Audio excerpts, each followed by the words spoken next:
And I'm not just talking about Paul. Ladies and gentlemen, we've got Jeff Saturday and David Pollack with us here this morning. Impressive. We're going to have a spectacular day after last night, and the theme, I guess, was third verse. Pretty much the same as the first, or at least the second. The third edition of the College Football Playoff Rankings released last night, and the entire top 7 unchanged. So, LSU, Ohio State, Clemson, and Georgia with the inside track to the playoffs. Where does that leave Alabama? Once again at number 5, despite the injury to Tua Tagovailoa.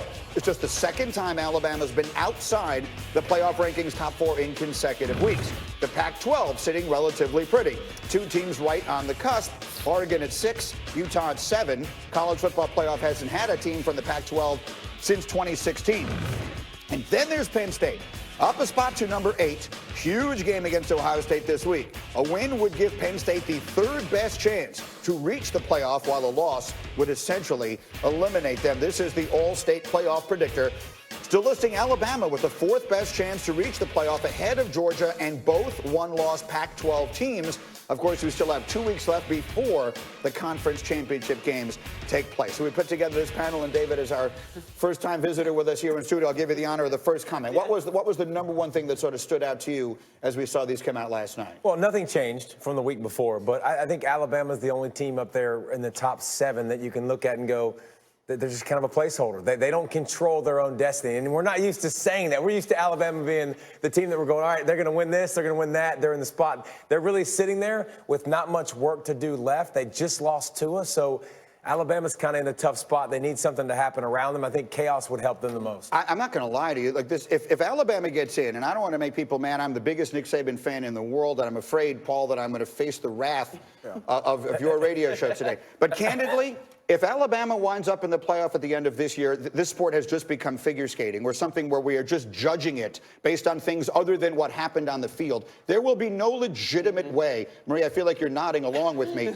to put Alabama in based upon what they will have accomplished on the field. You can't. An Please 11-1 Alabama team cannot get in over a 12-1 conference champion that would be either the Big 12 or the Pac-12. But at the same time, we haven't seen Alabama outside of the top 4 in the last regular season ranking since 2010. That's 9 years ago, which is why so many people are having a hard time understanding what does the top 4 look like, Paul, without Alabama? Yeah, and for those of you out in the hinterlands, where I live, Alabama has twice won the national championship, once in the BCS era and once in the college football playoff era, without winning its own division. So some of this that you're reflecting, Greeny, is built up around the country, that Nick Saban just ordains his team in, and if it happens again, there won't be rioting in the street, but no, let me make clear. This is not about whether they could win if they got in. I have no doubt. I don't know how good they'll be now with the new quarterback, but I have no doubt they could win if they got in. But that's not what this is supposed to be about. There are a lot of teams that might win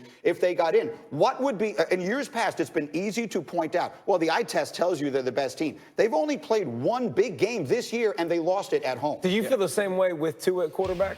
Yes. You felt the same way. See, I would disagree with you there. I am not a fan of the eye test, David. I believe you have to have actually accomplished something on the field. Point to one thing when this season is over that Alabama will have done on the field that says they've earned to be one of the 4 teams with a chance to win. Okay, well, then I'll point to Oregon and Utah. What have they done to deserve where they're at right now? Well, I mean, theoretically, they will play each other, right, for the championship but I'm saying, and win at their this conference. point, what have they done to be there right now? Well, but right now they're behind Alabama, but I'm talking about where they're going to wind up in 3 weeks. I think here's the thing. If they had 2, I think it's a different debate, because you can see, first of all, the eye test has to be, some people the eye test matters. Some people it's all about stats. So you got all these people in a room that have different sets of eyes and different criteria of which they go by. So you can't just say, you can say that, I don't believe in eye tests, but some people are going to. And Alabama with Tua is he was hobbling around and almost beat LSU. Right. And if I'm LSU, by the way, I'm so thankful I don't have to play them. I don't want to play them. They do not want to play them again. I think there's 2 conversations that are happening, and one is who is the most deserving team, or what are the top 4 most deserving teams, and who is the best team. Well, it's and supposed to be the 4 best. Right, but it's not always the 4 best that are going to make it in, and that's just the reality of it. And we've seen it happen before, and I felt as though some, non-division winners, Ohio State's done it before. They don't win the division, and they still make it into the college football David playoff. made a unique argument, because quite frankly, I'm not impressed with Oregon and Utah. They're going to win the Pac-12, but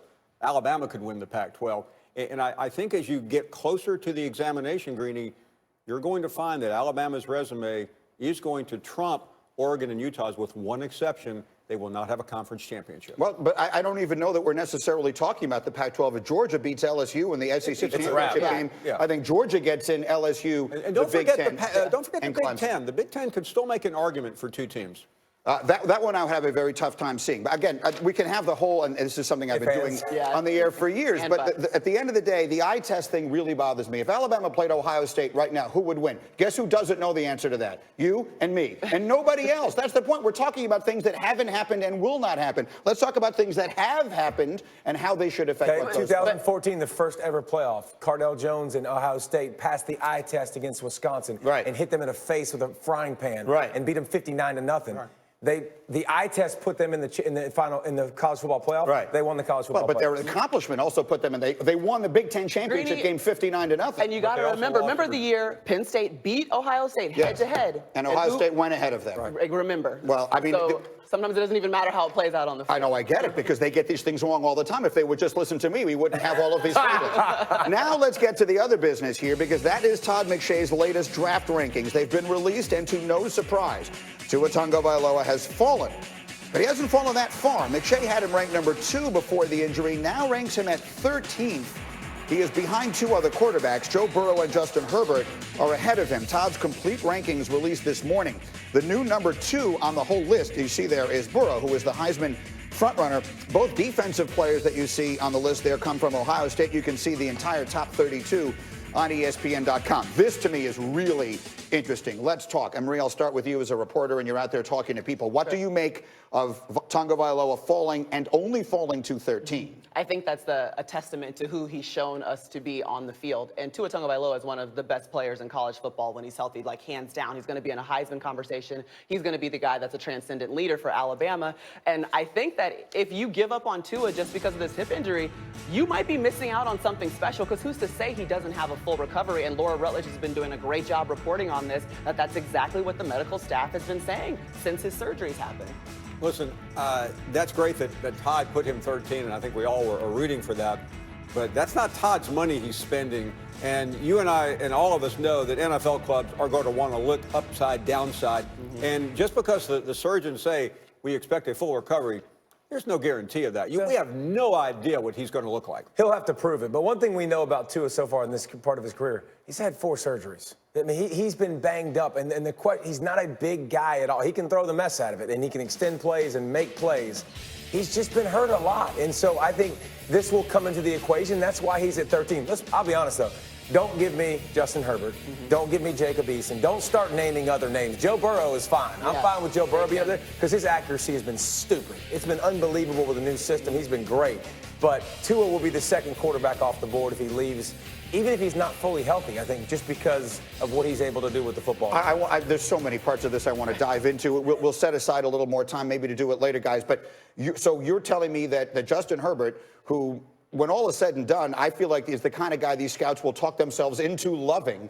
You're telling me you would not put him up there. If you watch Justin Herbert, listen, Justin Herbert, you'll love him because of the way he looks. Right. Beautiful body, 6'5", 6'6", 240, can fly. Yeah. Dude, when you throw the ball, it's here.